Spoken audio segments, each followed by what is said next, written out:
പരീക്ഷാ തട്ടിപ്പിൽ PSCക്ക് ലോക്ഭവന്റെ ചെക്ക് ക്രമക്കേടുകളുടെ പൂർണ്ണ വിവരം ഉൾപ്പെടുത്തി രാഷ്ട്രപതിക്ക് റിപ്പോർട്ട് സമർപ്പിക്കാൻ ഒരുങ്ങി ഗവർണർ. PSCക്കെതിരെ 100-ലധികം പരാതികൾ രജിസ്റ്റർ ചെയ്തിട്ടും അന്വേഷണം കാര്യക്ഷമമല്ലാതെ വന്നതോടെയാണ് ഗവർണറുടെ നിർണായക ഇടപെടൽ. PSC ക്രമക്കേടുമായി ബന്ധപ്പെട്ട് നിലവിൽ നടക്കുന്ന ക്രൈംബ്രാഞ്ച് അന്വേഷണം വിമർശനം നേരിടുന്ന പശ്ചാത്തലത്തിലാണ് ലോക്ഭവൻ നടപടി. വിഷയം രാഷ്ട്രപതിയുടെ ശ്രദ്ധയിൽ കൊണ്ടുവരാനാണ് ഗവർണർ ശ്രമിക്കുന്നത്. ഭരണഘടനാ സ്ഥാപനമാണ് PSC ക്രമക്കേടിൽ നടപടി സ്വീകരിക്കേണ്ടത് രാഷ്ട്രപതിയുമാണ്.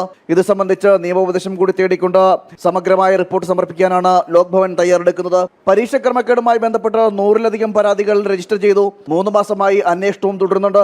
ആസൂത്രണ ബോർഡിലേക്കുള്ള പരീക്ഷാ ക്രമക്കേടുമായി ബന്ധപ്പെട്ട് മാത്രമാണ് നിലവിൽ കേസ് രജിസ്റ്റർ ചെയ്ത് അന്വേഷണം നടക്കുന്നത്. മറ്റുള്ള പരാതികൾ ഇതുവരെ യാതൊരുവിധ അന്വേഷണവും ഉണ്ടായിട്ടില്ല. ഇതടക്കം രാഷ്ട്രപതിയുടെ ശ്രദ്ധയിൽ കൊണ്ടുവരാനാണ് ഗവർണർ തയ്യാറെടുക്കുന്നത്. നിലവിൽ PSC ചെയർമാനും മറ്റ് അംഗങ്ങളുമെല്ലാം സംശയത്തിന്റെ നിഴലിലാണ്. ഇതടക്കം ചൂണ്ടിക്കാട്ടി ഗവർണർ രാഷ്ട്രപതിക്ക് റിപ്പോർട്ട് സമർപ്പിച്ചാൽ അന്വേഷണത്തിനായി രാഷ്ട്രപതി സുപ്രീം കോടതിക്ക് കൈമാറും.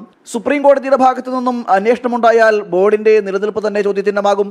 അന്വേഷണത്തിൽ കോടതിയുടെ ഭാഗത്തു നിന്നും വിമർശനമുണ്ടായാൽ PSCയെ തന്നെ പിരിച്ചുവിടുന്ന നിലയിലേക്ക് രാഷ്ട്രപതി നിലപാട് ഘടിപ്പിക്കുകയും ചെയ്യും. ജനം, തിരുവനന്തപുരം.